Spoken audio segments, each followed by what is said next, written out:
Hey guys, welcome back to our YouTube channel WebToTech. Today in this video, I am going to show you how to log in Zable account.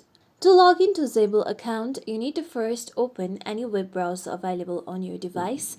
I am going on with Google Chrome. Now go to your search bar, then type in www.zable.com, then press on enter. With this, you will be taken to official website of Zable. Now here you can see login option present on the top. Now click on login option. Then here you can see two options. I am going to log into my personal loans account.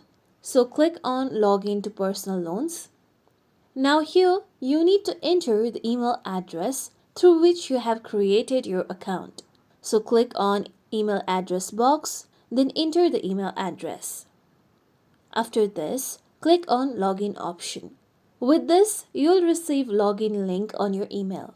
So open your email and look for the email sent by Zable.